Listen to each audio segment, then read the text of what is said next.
में बहुत ज़्यादा मेहनती, बहुत टैलेंटेड है, बट कहते हैं ना बॉलीवुड में जब तक समय नहीं आता तब तक, तो अब समय आ गया भाई का।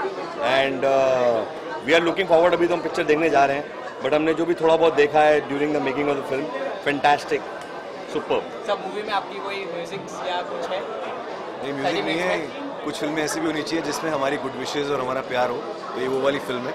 और हम लोग हितेन और हम लोग बहुत पुराने दोस्त हैं, 20 साल पुराने दोस्त, और इसका जो टैलेंट है वो हमने ड्राइंग रूम्स में और अपने घरों में देखा था, और तब से हम इसके पीछे पड़े थे that you deserve something very big.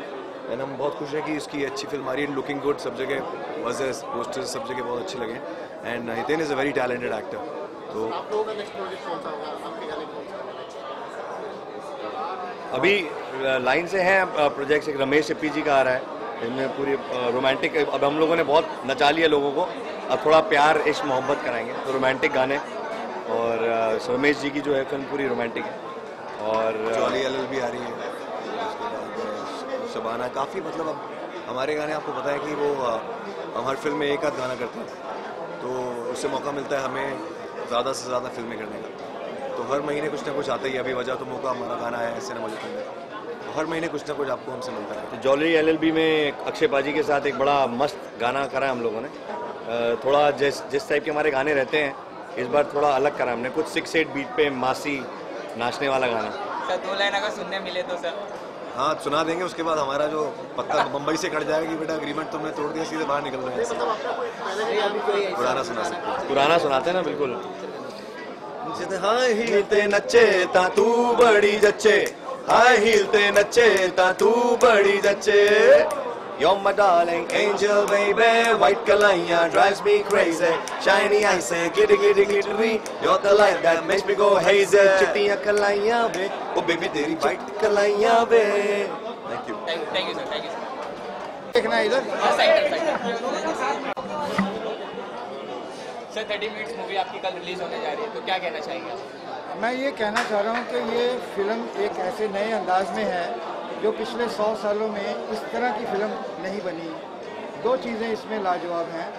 एक तो पंक्चुअलिटी के ऊपर 1913 से, जब से पहली फिल्म रिलीज़ हुई थी हराया हरिश्चंद्र, और आज तक पहली फिल्म है जो पंक्चुअलिटी के सब्जेक्ट को लेके बनी है।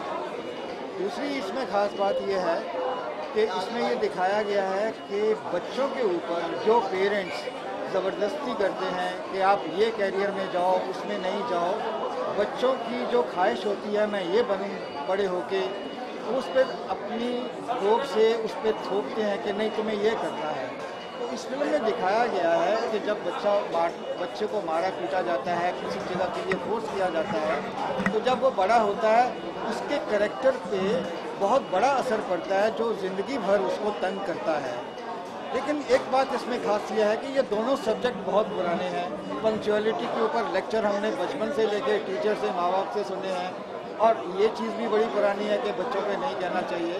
तो एक फ़िल्म को इंटरेस्टिंग भी बनाना था, उसमें ऐसा भी होना चाहिए क्लाइमैक्स आए।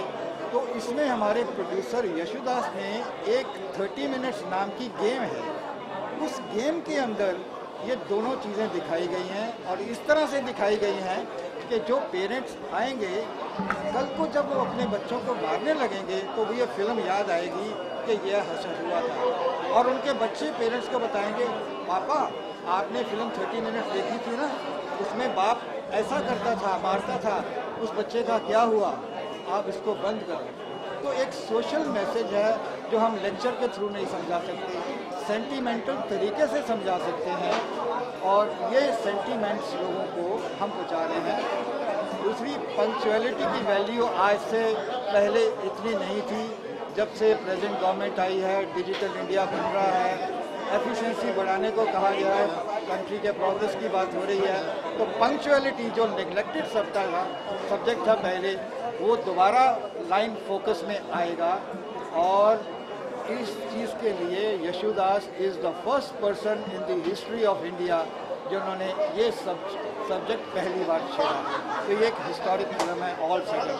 सेम मूवी और कितने स्क्रीनिंग पे लगी हुई है? आदल स्क्रीनिंग कितनी स्क्रीनिंग हुई है? पूरे मुंबई में लगी हुई है मूवी? मेरे को उसके लिए डिस्ट्रीब्यूटर को पूछना पड़ेगा। मैं एग्जीक्यूटिव प्रोड्यूसर हूँ, मेरे को प्रोडक्शन के बारे में नॉलेज है, फिल्म के बारे में नॉलेज है। आप क्या कहना चाहेंगे? I would like to say what my friend has said. This is one of the greatest movie going to come, in the coming time, because it's going to teach the society about punctuality and how to bring your child with love and not with violence. This is a great message which is going to, this picture is going to give to the society. And one thing more, this picture is based on a true story.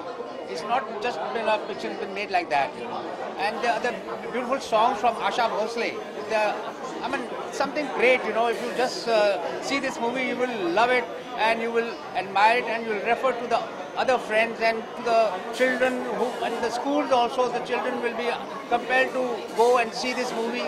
This is one thing I have a great expectation from this, and I congratulate our director Yasudas who has made this movie, and we are the co-producers with my friends like Amarjit Kohli who has just expressed his views about it, and also say the same. Hopefully we'll do very good in this. I want to add a very important thing.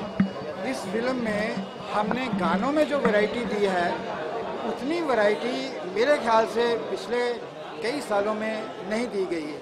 वजह, पहली बार 83 years की उम्र में आशा भोसले जी से गाना गवाया गया है। जिस दिन ये फिल्म कल रिलीज़ होगी, उसके बाद आशा भोसले एक गिनीज वर्ल्ड रिकॉर्ड के लिए क्लेम कर सकती हैं, क्योंकि उन्होंने अपनी पहली फिल्म में जो गाना गाया था वो 1943 में बनी थी, मराठी की, और अब 2016 में, इसका मतलब है 73 इयर्स से वो कंटिन्यूसली गा रही हैं।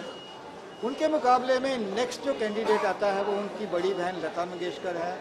लता मंगेशकर ने पहला गाना 1945 में गाया था और लास्ट गाना 2010 में गाया था, तो उनके सिर्फ 68 इयर्स बनते हैं रफली, और आशा भोसले से 5 साल कम उनका पीरियड है। हाँ, ये ज़रूर है कि लता ने एक सीडी में एक गाना गाया है जो 2014 में रिलीज़ हुई है, लेकिन फिर भी वो सिर्फ 72 साल उनका पीरियड है। तो Asha Bhosle can claim another Guinness World Record. She already holds a record for singing 11,000 songs in the Guinness Book. She will be the first woman who has got 2 records with Guinness. ये इसकी खासियत है। Second, ये film में एक गाना ऐसा है जो आपको जगजीत सिंह की एरा का गज़ल स्टाइल बताएगा। इसमें गज़ल है जो आपको लगेगा कि जगजीत सिंह गा रहा है, वो जसविंदर मंटी है लंदन से। और तीसरी बात है कि जहाँ एक तरफ इतनी सीरियस गज़ल है, तो एक आइटम सॉन्ग है जिसका नाम है यारा तेरे कुत्ते फेल, जो यूट्यूब पे 12 लाख हिट्स आ चुके हैं। वो गाया भी है एक नई प्लेबैक सिंगर ने। Luckily, I have been the godfather to that girl for the last 28 years as a singer, and I am happy that she has got a chance in this. So, this is the kind of variety this film is going to provide for the viewers. हमारा पास budget थोड़ा कम था, हम बहुत बड़े producer नहीं हैं, लेकिन इस छोटे से बजट में हमने कोशिश की है कि लोगों को एंटरटेनमेंट दें अपनी तरफ से। आप बाकी यह है कि भगवान देखो हमारे साथ क्या फैसला करता है, ये मैं नहीं कह सकता, लेकिन मोदी साहब की डिमोनेटाइजेशन से हम सबको फ़र्क पड़ा है। हो सकता है कुछ इस फिल्म पे फ़र्क पड़े, लेकिन फिल्म की अपनी क्वालिटी लाजवाब। Okay, thank you.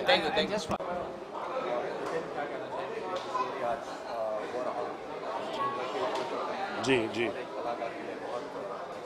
जी जी जी जी जी मैं सर यही कहना चाहूँगा कि बहुत खुशी हो रही है। बहुत सालों की मेहनत हमारी फाइनली ऑडियंस को हम दिखाना, जो इतने 2-2.5 साल हमने ये मेहनत की है, वो फाइनली अब थिएटर में आ रही है, लोगों को दिखेगा, लोग देख पाएंगे कि हमने क्या किया है, क्या नहीं किया, अच्छा हो या बुरा हो। बट बहुत खुशी है कि फाइनली हम आ गए रिलीज़ पर। जी बहुत इनोसेंट नॉर्मल लड़का है, लेकिन इसके फादर ने बहुत इसको बचपन में टॉर्चर किया है, जिसकी वजह से ये थोड़ा सा साइकोलॉजिकली डिस्टर्ब्ड है। और एक फिल्म में एक इंसिडेंट होता है इस फिल्म में जहाँ पर इसका ये बैलेंस बहुत ऊपर नीचे हो जाता है, तो उसको ठीक करने के लिए एक गेम खेलता है जिसका नाम है 30 मिनट्स।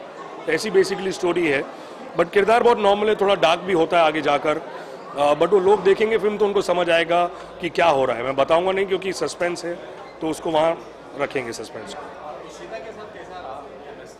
अरे बहुत, हम तो पहले दिन से मिलते ही हम लोग इतनी हंसी मजाक, हम तो शूटिंग के टाइम भी इतना हंसी मजाक करते थे और मतलब सीन जैसे कट हो हम अपनी मस्तियाँ कर रहे हैं, बट बहुत अच्छा लगा। She is a very very thoroughly professional actress, बहुत सही काम करती हैं वो, बहुत फोकस्ड है एंड हमने आई थिंक अपना काम बहुत जल्द ख़त्म किया, क्योंकि आई थिंक जब दो अच्छे एक्टर मिलते हैं तो काम करना आसान हो जाता है। कोई ऐसा पल जो हम शेयर करना चाहें,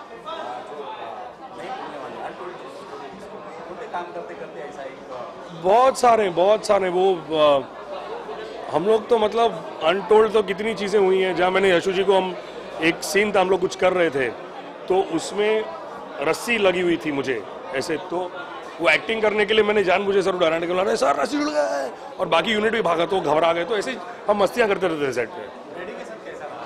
बहुत ज़बरदस्त, बहुत मज़ा आया, क्योंकि उनका और मेरा कैरेक्टर जो है, हम दोनों ने इस बार कॉमेडी नहीं की है, बहुत डार्क बहुत सीरियस कैरेक्टर्स किए हैं, तो दोनों जब हम काम करते थे तो एक दूसरे की आंखों में हमको इंटेंसिटी, वो एक वो जो एक फीलिंग आती है वो मिल रही थी, तो बहुत मज़ा आया काम करके।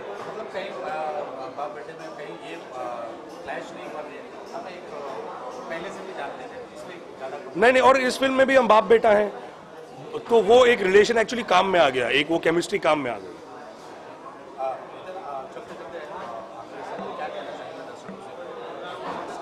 मैं सिर्फ ये कहना चाहूँगा कि 30 मिनट्स बहुत अच्छी फिल्म है, हमने बहुत मेहनत से बनाई है, बहुत सोच समझ के इंटेलिजेंट लोगों को लेके बनाई है, और बड़ी फिल्म में तो ऑडियंस वैसे मिल जाती है उन लोगों को, लेकिन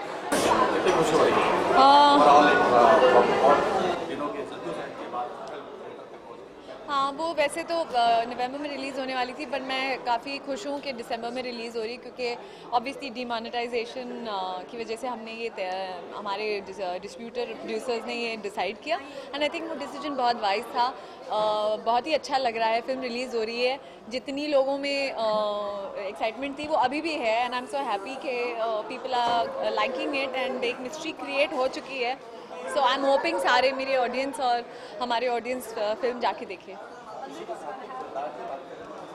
वैसे आप फिल्म देखेंगे तो आपको ये लगेगा कि वो दो लड़कियां हैं, शायद एक है, शायद वो भी थोड़ी सी साइकोटिक है, क्या है। मैं चाहूँगी कि आप ज़रूर जाके फिल्म देखें।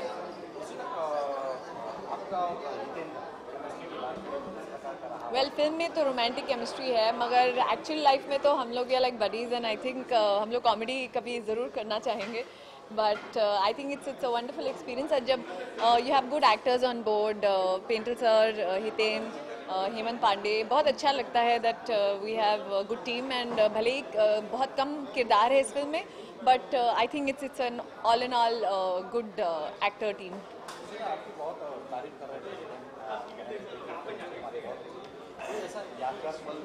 एक्चुअली यादगार यही होता था कि मैं बहुत हंसती रहती थी और हम एक दूसरे को देख के हंसना शुरू कर देते थे, एंड जैसे मैंने कहा कि कॉमिक टाइमिंग हमारी कुछ अलग ही थी, तो जहाँ तक कोई सीरियस सीन या रोमांटिक सीन करना पड़ा, हमें बहुत डिफ़िकल्टीज हुई, क्योंकि हम एक दूसरे को देख के हंसी पड़ते थे हमेशा। सो आई गेस, मगर बहुत मज़ा आया जब ऐसा कोई को स्टार होता है, तो it's fun working on sets also. काफ़ी कुछ फिल्में हैं, ये रिलीज़ हुई है, होपफुली अभी अगले साल में the new year will be a good year, and सभी जो बाकी मेरी फिल्में मैंने कंप्लीट की हैं विल रिलीज़ नेक्स्ट ईयर।